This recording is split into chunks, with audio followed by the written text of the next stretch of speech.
경기도 북부에 가면 의정부라고 하는 도시가 있습니다. 또 이 의정부에서 위쪽으로 좀 더 올라가면 동두천이라고 하는 도시가 있습니다. 다 과거에 미군 부대가 있던 자리에 도시가 형성이 된 곳들입니다. 전에 의정부나 동두천으로 이렇게 차를 몰고 올라가 보면 그냥 주변에 허름한 집들이 있고 뭐 이렇게 도시가 별로 이렇게 아름답지 못했어요. 그런데 기회가 돼서 작년인가 재작년인가 한번 제가 의정부 동두천 쪽으로 올라갈 일이 있었는데 가보니까 아파트가 서고 빌딩이 서고 얼마나 멋지게 변했는지 몰라요. 우리 북구 구포동, 화명동 일대도 제가 옛날 사진 보니까 전부 논밭이더라고요. 근데 지금 어떻습니까? 뭐 큰 대로가 뚫리고 주변에 아파트, 큰 빌딩들이 다 서 있습니다.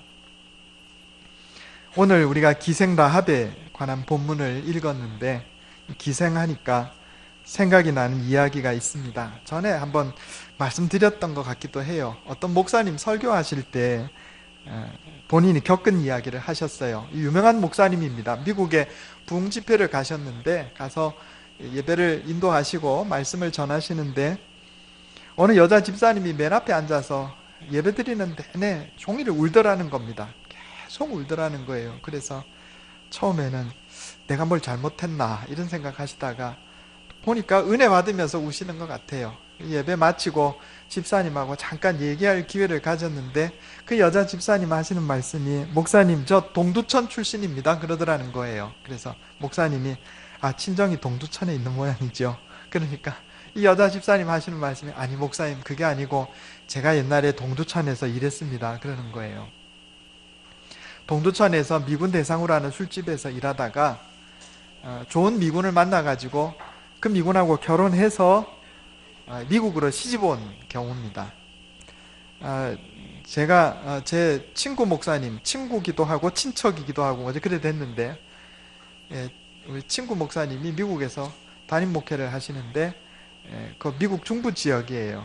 교인들 중에 상당수가 과거에 그렇게 미군하고 결혼해서 온 경우가 많이 있다 이런 얘기를 하시더라고요.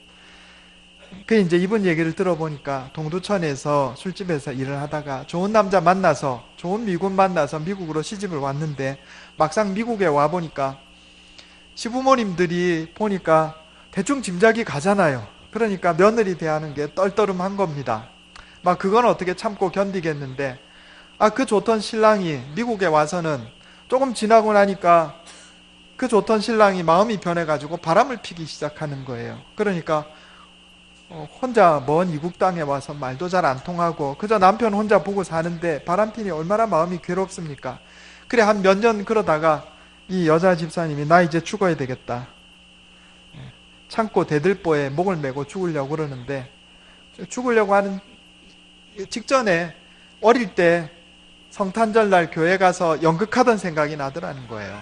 아마 그때 주일학교 학생회를 갔던 모양입니다. 본인이 마리아였대요. 마리아로 연극하던 생각이 나서 죽기 전에 내가 교회라도 한번 가보고 죽어야 되겠다. 그리고 교회를 나갔는데 그 이후로 다시 신앙생활을 하게 됐다는 겁니다.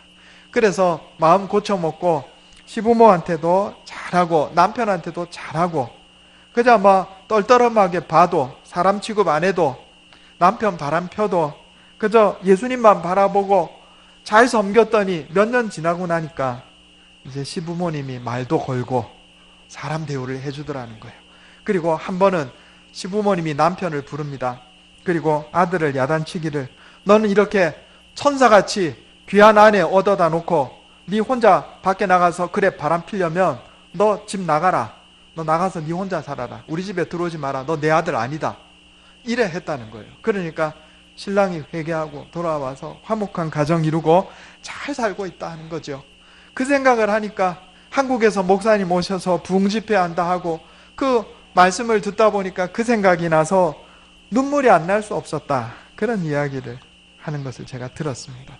우리는 모두 하나님의 은혜를 입고 예수 그리스도를 믿음으로 말미암아 하나님의 백성이 됐습니다. 어떤 사람은 좋은 부모 만나서 어릴 때부터 신앙생활해서 예수 그리스도를 믿는 사람도 있고 또 어떤 사람은 형편이 좋을 때 교회에 나오게 돼서 예수 믿는 사람도 있지만 또 어떤 사람들은 인생이 아주 어렵고 힘들 때, 고통 중에 있을 때, 견딜 수 없는 고난 중에 예수님을 만나게 된 사람도 있을 겁니다. 오늘 본문에 나오는 이 기생 라합은 바로 이처럼 인생의 절박한 시절, 말할 수 없는 고통 중에서 하나님의 은혜를 입고 구원받은 백성이 된 한 여인에 관한 이야기입니다. 이 기생이 이스라엘의 정탐꾼을 숨겨주고, 그리고 그 대가로 그 온 가정이 구원받고 또 믿음의 가정이 됐어요. 우리가 잘 아는 것처럼 기생 라합은 그 이후에 이 정탐꾼 살몬 뒤에 보면 성경에 나옵니다. 당시의 정탐꾼인 살몬하고 결혼을 해서 가정을 이루고, 거기서 나온 아들이 누구냐면은 보아스입니다. 보아스는 룻과 결혼해서 아들을 낳죠. 보아스가 누구냐면 다윗의 증조부입니다. 다윗 왕의. 그래서 이 기생 라합이요, 다윗 왕의 조상이 되고 또 길게는 예수 그리스도의 조상이 되었습니다. 오늘 이 기생 라합 이야기를 통해서 그 안에 들어있는 신앙적인 교훈을 한번 들어보려고 합니다. 첫째로 기생 라합의 이야기를 통해서 우리가 알 수 있는 것은 하나님께서 사람을 차별하지 않으신다 하는 겁니다. 따라해 보겠습니다. 하나님은 사람을 차별하지 않으십니다. 성경에 등장하는 여인들을 보면 고귀한 신분에 또 이 정숙한 여인들이 많이 나와요. 예를 들어 이삭의 아내 리브가, 또 야곱의 아내 라헬, 모세의 아내 시보라, 이런 사람들은 다 혈통이 고귀한 혈통이고 또 정숙하고 순결한 처녀들이었습니다. 이 여인들은 믿음의 계보에 들어서 성경의 아름다운 이름으로 남았습니다. 이 여인들에게 공통점이 있는데 그게 뭐냐면 이들이 우물가의 여인들이었다 하는 점입니다. 잘 보세요. 이삭의 아내 리브가는요, 아브라함이 그종 엘리에셀을 메소포타미아에 보내는데 어디서 만났냐면 우물가에서 만났어요. 우물가에서. 지나가는 처녀에게 물을 한 모금 달라고 얘기를 하는데 낙타에게까지 물을 주는 처녀가 있으면 하나님께서 예비하신 우리 주인 이삭의 아내로 내가 알겠습니다. 엘리에셀이 기도하고 리브가에게 물을 달라 하니까 리브가가 낙타들에게까지 물을 줍니다. 이야기만 들어보면 되게 쉬운 것 같은데 사람이야 물 한 모금 마시면 끝이지만 낙타가 50리터에서 100리터까지 물을 마신답니다. 한 마리도 아니고 여러 마리 있는데 우물이 요즘처럼 뭐 수도꼭지 틀면 물 콸콸 쏟아지는 우물이 아니고 깊으면 한 20m까지 항아리 들고 내려가서 물 떠가지고 또 올라오는 이런 데예요. 그런 경우도 많이 있습니다. 또 물론 이제 그 자리에서 물을 길어서 뜰 수도 있는데 어떻든 간에 낙타들에게까지 물을 먹인다는 것은 이건 보통 노력이 아닙니다.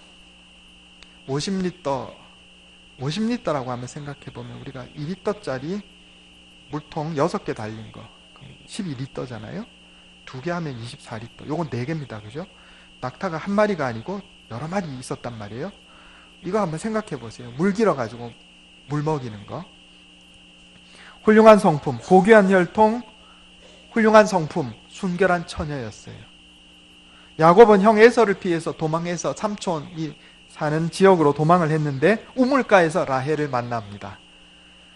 모세는 이집트의 왕자로 자라났지만 동족 히브리 사람을 핍박하는 이집트 사람을 죽였다는 이유로 망명해서 미디안 땅으로 도망하는데 미디안 제사장의 딸 시보라를 우물가에서 만납니다. 우물가에서 만난 이 여인들이 고귀한 혈통, 정숙한 여인들, 순결한 처녀들이었어요. 이들은 믿음의 계보 안에 들어갔습니다. 그런데 예외가 있어요. 신약 성경에도 우물가의 여인이 등장합니다. 누구죠? 수가성 여인. 수가성 여인이 고귀한 혈통의 정숙한 처녀였나요? 아니죠. 첫째로 고귀한 혈통 아닙니다. 사마리아 여인이었어요. 유대인들이 천하게 생각하는 혼혈 혈통이었어요. 그 다음에 또 이 여인은요, 남편이 지금까지 몇 명? 6명.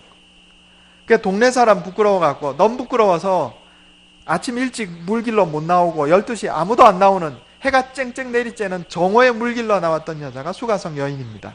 그런데 예수님께서는 우물가에서 이 여인을 만나셔서 복음을 전하시고 구원해 주셨어요. 하나님은 차별하지 않으신다 하는 겁니다. 오늘 여기 기생 라합을 볼까요? 기생 라합이 고귀한 혈통입니까? 고귀한 성품입니까? 순결한 처녀였나요? 아니요. 어느 것도 갖춘 것이 없는 여인이었어요. 아니, 갖춘 것이 없는 정도가 아니고 모든 사람으로부터 비천하게 여김을 받는 그런 사람들이 천시하던 창녀였습니다. 그 이름이 라합이에요. 라합. 주석책에 보면 라합의 이름의 의미 넓다 이렇게 해놨거든요. 보통. 그런데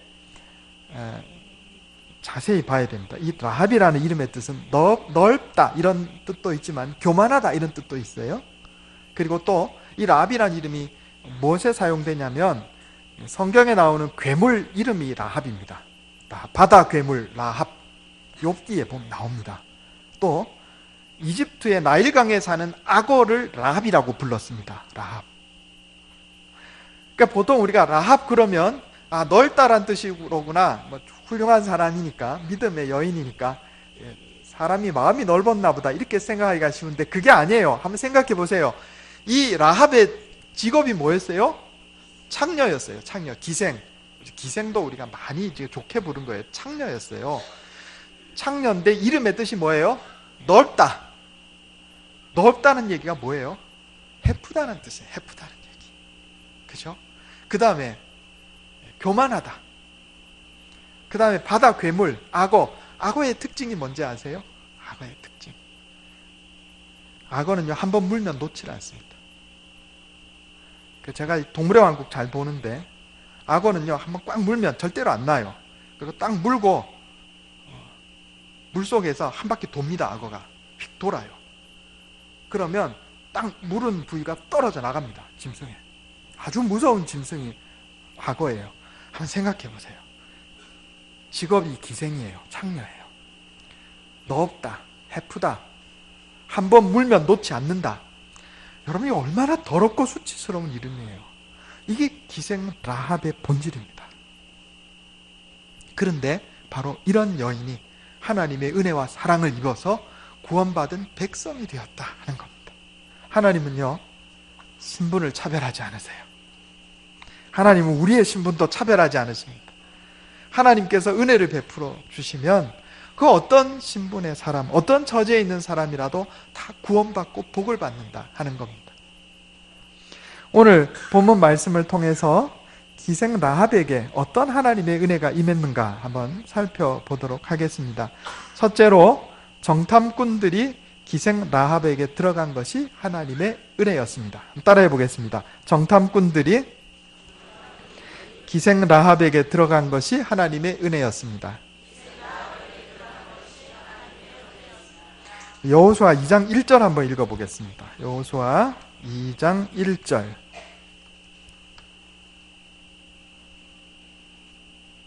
제가 읽겠습니다. 눈의 아들 여호수아가 시딤에서 두 사람을 정탐꾼으로 보내며 이르되 가서 그 땅과 여리고를 엿보라 하매 그들이 가서 라합이라 하는 기생의 집에 들어가 거기서 유숙하더니. 아멘. 자, 이스라엘 백성들이 가나안 땅에 들어가서 난공불락으로 여겨지던 여리고성을 앞에 두고 정탐꾼들을 들여보냈단 말입니다. 두 사람을 들여보냈는데 이 두 사람이 어디로 들어갔냐 하면은 기생 라합의 집에 들어가 거기서 유숙했다 그랬어요. 자, 여기 들어가다 하는 말하고 유숙하다 하는 말은 그냥 단순히 집에 들어가서 하룻밤 잤다 이런 얘기가 아닙니다. 원래 성경에 들어가다라는 말이나 유숙하다는 말은 옆에 눕다 이런 뜻인데 원래 성관계를 의미하는 단어예요. 그러니까 자, 정탐꾼들 입장에서는 의심을 받지 않고 잠입할 수 있는 제일 좋은 데가 어디냐면 술집이에요. 그죠? 술집이고 그리고 성매매업소 온 겁니다. 그래서 들어간 거예요. 정탐꾼들이야 자신의 임무를 수행하기 위해서 술집 또 성매매업소 라합에게 들어간 것이었지만 라합은 영업을 한 겁니다. 그죠? 그리고 영업 중에 하나님의 백성들을 만난 거예요. 그리고 그 정탐꾼 중에 라합과 함께 잤던 사람 살몬이 나중에 남편이 됩니다. 남편이 돼요. 제가 전에 라디오 방송을, 기독교 방송을 듣는데 거기 전직 성명 철학하시던 분이 나와서 간증하시는 얘기를 들었어요. 이분이 성명철학 뭔지 아시죠? 어떤 사람들 오면 이름을 봐가지고 이제 점을 치는 겁니다. 그래서 이 이름 나쁜 이름이니까 내가 이름을 다시 지어줄게. 그래서 좋은 이름 지어주면 인생이 잘 된다, 이런 거죠. 이제 보람을 느끼고 아주 긍지를 가지고 사업을 했단 말이에요, 이분이. 대체로 자기가 이름을 지어주면 또 인생이 잘 되고 그런 거 경험하고 즐겁게 이 직업을 가지고 살았는데, 이상하게도 이름하고 삶하고 이게 보통 사람들은 다 일치하는데, 이름이 나쁘면 인생도 어렵고 이름이 좋으면 인생도 좋은데, 이상하게 이 사람들은 이름이 나쁜데 복을 받고 사는 사람들이 있더라는 거예요. 제가 라디오에서 들은 이야기예요. 그래서 이상하다, 왜 이게 안 맞는 사람들이 있네. 그래서 이 안 맞는 사람들을 모아가지고 보니까 공통점이 있어요. 공통점이 뭐였겠어요? 예수 믿는 사람들인 거예요. 예수 믿는 사람들은 이름이 나빠도 복을 받고 살아요. 이거 뭔가 있다. 뭔가 있다. 그리고 이분이 예수 믿으면 이름이 나빠도 복을 받는구나. 나도 예수 믿자. 이래가지고 예수님을 믿게 됐대요. 물론 이제 직업도 바꿨죠. 이분은 성명 철학하고 있었어요. 자, 점치는 거 하나님이 기뻐하세요? 안 기뻐하세요? 안 기뻐하세요. 하나님이 기뻐하시는 직업이 아니에요. 그런데 이 하나님께서 기뻐하지 않으시는 직업 생활을 하는 중에도 하나님께서 그의 일을 통해서 은혜를 베푸신 거예요. 사랑을 베풀어 주신 거예요. 그리고 이 사람이 그것을 깨닫자 회개하고 하나님께로 돌아온 겁니다. 비슷해요. 라합이요, 뭐 했어요? 영업 중이었어요. 영업 중이었는데 하필 들어온 사람이 누구였어요? 이스라엘의 정탐꾼. 그리고 그들을 통해서 이미 듣고 있던 하나님에 대한 소식, 홍해물을 말리시고 이집트 군사들을 다 죽이고 이스라엘 백성을, 노예살이하던 이스라엘 백성을 구원하신 하나님, 뭔가 좀 통하잖아요. 라합의 처지가 지금 뭡니까? 노예보다 못한 처지예요. 그런데 노예를 이집트의 군대에서 구해주신 하나님, 그리고 시혼과 옥이라고 하는 여기 걸출한 가나안의 왕들도 물리치시고 노예살이하던 이스라엘 백성들을 가나안 땅으로 들여보내주신 하나님, 소식을 듣고 나도 하나님 믿어야 되겠다, 이렇게 된 거예요. 죄가 넘치는 곳이었는데도 불구하고, 그리고 죄 짓는 직업 안에서 살았는데도 불구하고 하나님께서 은혜를 베풀어 주셨던 겁니다. 그러니까 정탐꾼이 라합에게 들어온 것이 라합에게 은혜였어요. 그렇다고 우리가 하나님의 은혜를 받기 위해서 죄 짓자, 너 이러면 안 돼요.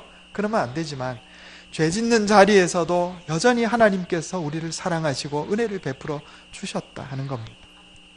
두 번째로 성벽에 살았던 것이 하나님의 은혜였습니다. 따라해 보겠습니다. 성벽에 살았던 것이 하나님의 은혜였습니다. 고대 도시는 보통 마더 시티하고 도터 빌리지스 이렇게 형성이 되어 있습니다. 어려운 얘기 써서 죄송합니다. 제가 설명을 해드릴게요.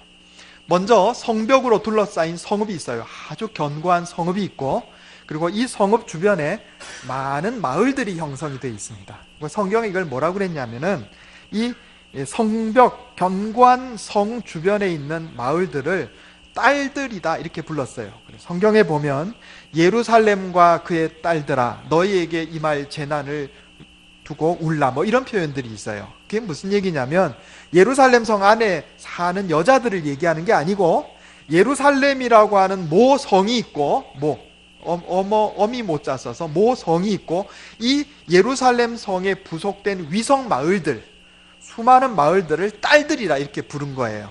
자, 그러면 전쟁이 나면 이 중요한 성읍 주변에 있는 마을에 있는 사람들은 어디로 가겠어요? 다 성 안으로 도망가서 적과 싸우는 겁니다. 바로 이 고대 도시 여리고성이 그런 곳이었어요.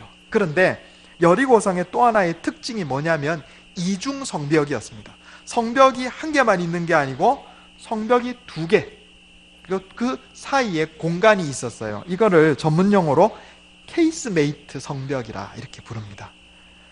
훨씬 더 견고하겠죠. 그리고 이 안쪽 공간을 창고로 사용하기도 하고 주거 공간으로, 집으로 사용하기도 했는데 당연히 비천한 사람들이 사는 곳이었습니다. 이 중동 지역은 위로 올라갈수록 기온이 선선하고 살기가 좋아요. 습도도 낮고.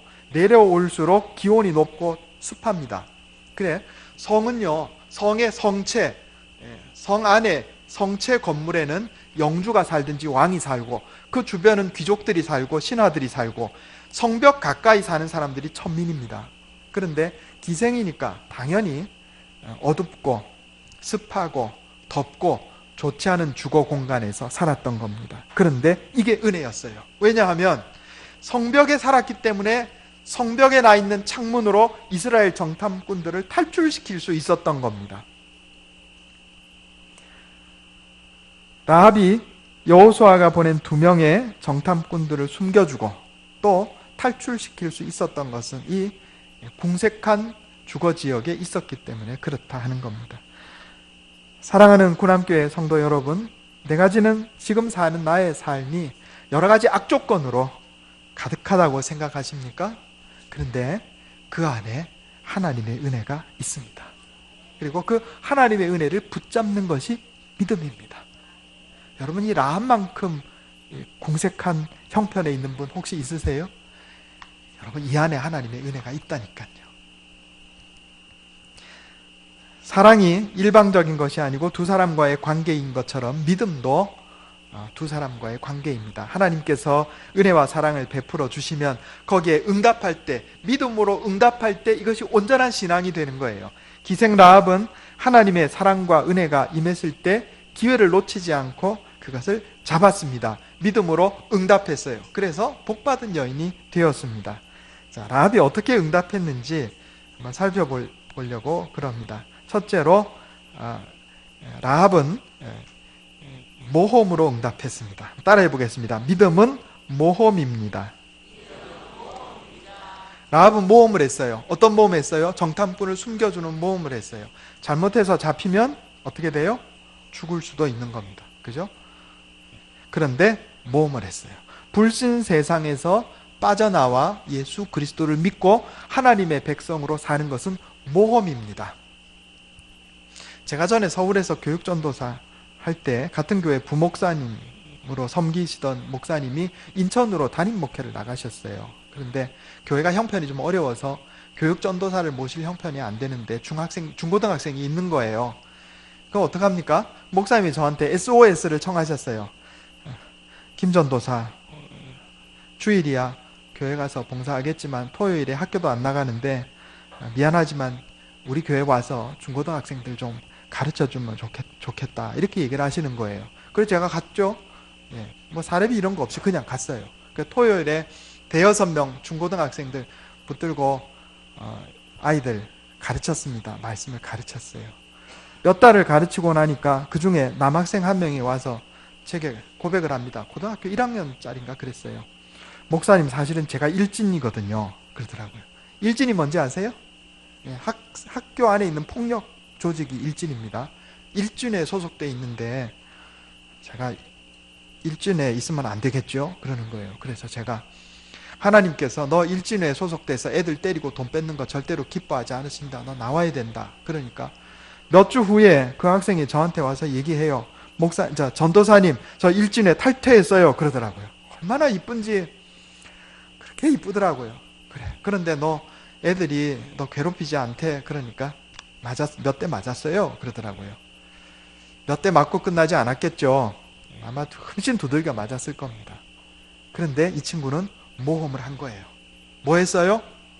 모험을 한 겁니다. 사랑하는 구남교회 성도 여러분, 믿음은 모험입니다. 다른 사람들 다 주일날 나가서 돈 버는데 주일날 교회 나와서 예배 드리는 거, 이거 모험입니다. 고등학교 3학년 학생이 다른 애들 다 학원 가는데 주일날 교회 나와서 예배 드리는 거, 이거 모험입니다. 세상 사람들 다 거짓말하고 간음하고 도둑질하고 사는데 나는 하나님 말씀 안에서 떳떳하게 살겠다고 정직하게 살고 바르게 사는 거 모험입니다. 그런데 신앙은 모험이에요. 그리고 이 모험은 100% 승리하는 모험입니다. 왜냐하면 하나님께서 살아계시기 때문에 그래요. 시편 34편 6절 7절에 보면 이 곤고한 자가 부르짖음에 여호와께서 들으시고 그의 모든 환난에서 구원하셨도다. 여호와의 천사가 주를 경외하는 자를 둘러 진치고 그들을 건지시는도다. 너희 성도들아 여호와를 경외하라. 그를 경외하는 자에게는 부족함이 없도다. 젊은 사자는 궁핍하여 줄일지라도 여호와를 찾는 자는 모든 좋은 것에 부족함이 없으리로다. 아멘. 여러분, 믿음은 모험입니다. 그런데 모험하는 자, 믿음의 모험을 하는 자를 하나님께서 그냥 두지 않으시고 천사들을 보내서 둘러서 진을 치게 하시고 젊은 사자가 굶주리는 일이 있어도 하나님을 경외해서 믿음의 모험을 하는 자는 굶주리지 않게 해주시겠다 약속하셨어요. 이걸 믿으시기 바랍니다. 두 번째로 믿음은 보험입니다. 따라해 보겠습니다. 믿음은 보험입니다. 어떤 보험이에요?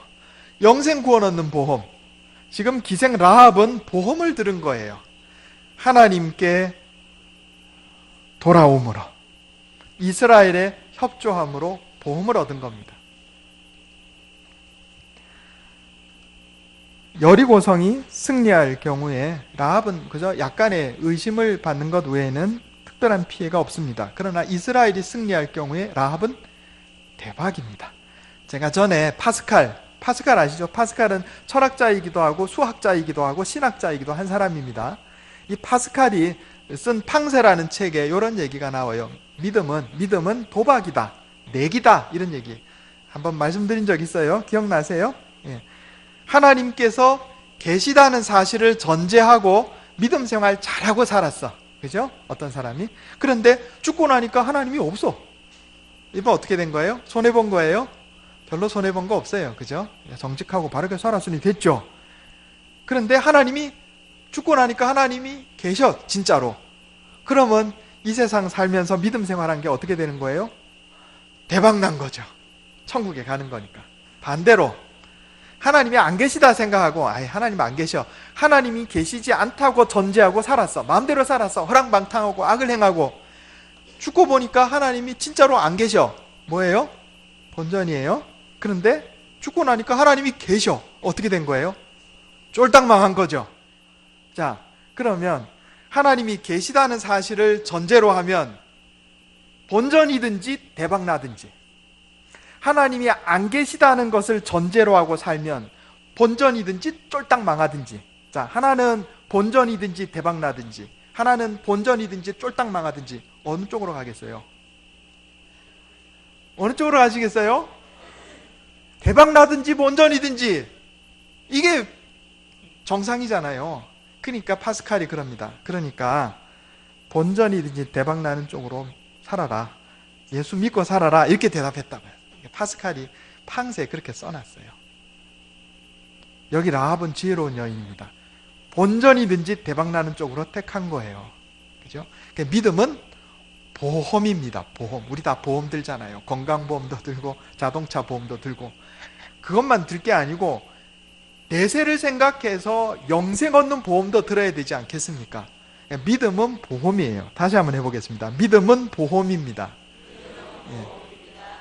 세 번째로 믿음은 내 삶에 놀라운 변화를 가져옵니다. 기생 라합이 하나님의 은혜를 믿음으로 받아들였을 때 기생 라합에게 최악의 조건이었던 것이 축복의 조건으로 바뀌었어요. 라합이 뭐 했어요? 영업하고 있었어요. 죄짓고 있는, 하나님 기뻐하시지 않는 직업을 가지고 영업하고 있었는데, 기생 라합이 그 어려운 중에도, 죄짓는 중에도, 그가 죄짓고 싶어 지었겠어요? 먹을 것이 없어서 그래 했겠죠. 그런데 그 죄짓는 중에도 하나님께서 사랑을 베푸시고 은혜의 손길을 베푸실 때 아멘하고 그 손 잡았단 말이에요. 그러니까 손님이 남편이 됐어요. 손님이. 기생 라합에게 최악의 조건이었던 것이 좋은 남편을 만나는 축복으로 변화된 겁니다. 기생 라합이 어디서 살았어요? 성벽 틈 사이에서 살았어요. 사람이 살 수 없는, 그저 창고로나 쓰는, 거기서 살고 거기서 몸을 팔고 살았단 말이에요. 이 최악의 조건이 하나님의 사랑을 받아들이고 하나님의 은혜의 손길을 붙잡았을 때, 믿음으로 응답했을 때, 이것이 이스라엘 정탐꾼들을 가장 효과적으로 탈출시키는 도피로가 됐어요. 내가 하나님의 은혜와 사랑을 받아들이고 믿었더니 최악의 조건이 축복의 조건으로 변화됐어요. 이거 우리에도 마찬가지입니다. 여러분 지금 내 삶이 지금 최악의 조건이라 생각하세요? 최악의 상황이라 생각하세요? 이때도 하나님의 은혜와 사랑이 작동한단 말이에요. 그 손을 붙잡으십시오. 그러면 최악의 조건이 축복의 조건으로 변화됩니다. 라합이 하나님의 은혜를 믿음으로 받아들였을 때 그 이름, 해픈 여자, 교만한 여자, 한번 물면 놓지 않는 여자, 이 더럽고 수치스러운 이름이 성경에 영광스러운 이름으로 변화되어서 기록됐어요. 라합이 성경에 계속 인용됩니다. 히브리서 11장 31절에 믿음으로 기생 라합은 정탐꾼을 평안히 영접하였으므로 순종하지 아니한 자와 함께 멸망하지 아니하였도다. 야고보서 2장 25절에 기생 라합이 사자들을 접대하여 행함으로 의롭다 하심을 받은 것이 아니냐. 수치스럽고 더러운 이름이 영광스러운 이름으로 바뀌었어요. 언제? 하나님의 은혜와 사랑에 믿음으로 응답했을 때. 사랑하는 성도 여러분, 하나님께서 우리를 사랑하십니다. 지금 내 조건이 어렵고 힘들고 때로는 수치스럽고 막막하다 할지라도 하나님께서 내게 베푸시는 은혜의 손길을 붙잡고 사랑의 손길을 붙잡으시기 바랍니다. 그러면 최악의 조건이 축복의 조건으로 바뀝니다. 수치스럽고 더럽던 이름이 영광스러운 이름으로 바뀝니다. 이것을 믿으시기 바랍니다. 기생 라합은 하나님의 은혜에 믿음으로 응답하여 모험을 하였습니다. 영생의 보험을 들었습니다. 그로 말미암아 그의 인생이 복된 인생으로 바뀌었습니다. 저와 여러분도 이와 같은 동일한 은혜와 복을 누리며 사는 인생 다 되시기를 예수님의 이름으로 축원합니다. 기도하겠습니다. 하나님 아버지 감사합니다.